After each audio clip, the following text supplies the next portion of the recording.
So I wanted to do a final thoughts on Scarlet Nexus. I released a video of my first impression last week, and now that I've put an ample amount of time in it, beaten it with both main characters, able to say just a few more things about it. I won't keep this very long because my first impression was very glowing, and same with my final thoughts as I leave this game. Um, I love the story, love the environment. I would say the story gets a bit complex. You kind of gotta, you know, follow some, just a tad bit of time travel stuff. But it's still really engaging. It doesn't take too much out of you to keep with the story. I know some people follow the stories religiously. Other people just play games for the action. And you can do both with this. That are both glowing. The gameplay itself is fantastic.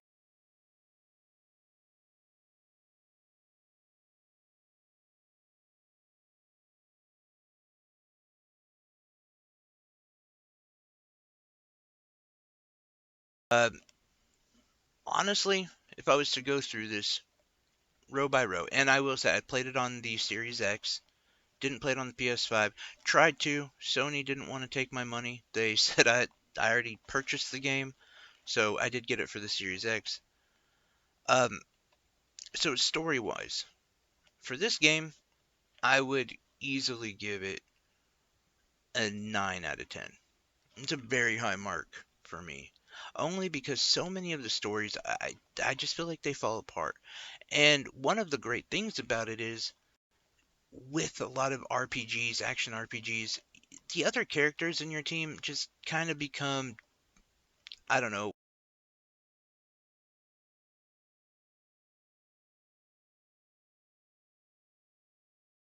episodes. You get to, which is these little side missions you do with them, and you get to know them. You get to learn the other characters in the game. It really adds a depth to it that I think is missing in a lot of games.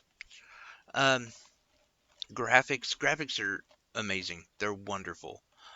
Is it Final Fantasy VII Remake? No, but it's really good for what it is in its own. Uh, it has that. It borrows from anime a little bit, as far as the graphics are concerned, and the character models. But it's done very, very well. It is a very beautiful game. Graphics, I would give a 7 out of 10. Music is fantastic.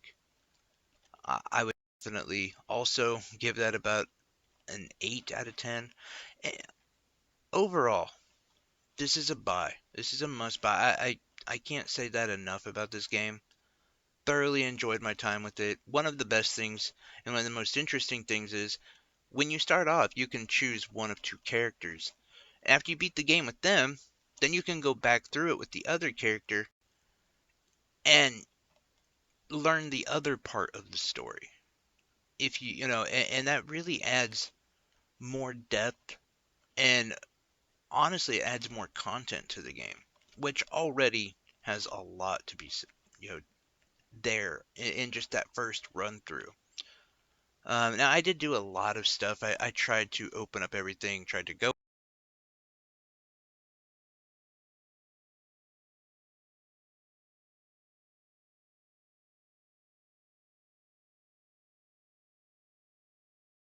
Left my Xbox on, thought I turned it off, didn't.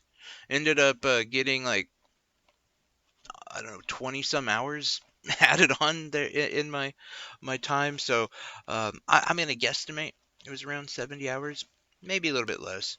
Maybe it was in the 60s. But really, really great game. If you haven't picked it up, I definitely suggest getting it if you can. If you can't, wait for a sale. I There is already a sale, Best Buy, for this game for like 49. I'm sure that's probably over by now, but just something to keep in mind, because Bandai is trying to push this game, and I think it's going under a lot of people's radars. And this could be a game here in a month or two you might be able to get for 20-30% off. And if you can, definitely pick it up at that price. It is well worth the cost. And I know the other big talk about it has been, well, is it going to come to Game Pass? If it's going to come to Game Pass, I'm going to wait. Yeah, we don't know. But this is, maybe. Um, I personally wouldn't wait if you're interested in it. The story and the gameplay itself is so good. I just feel like you're missing out on something if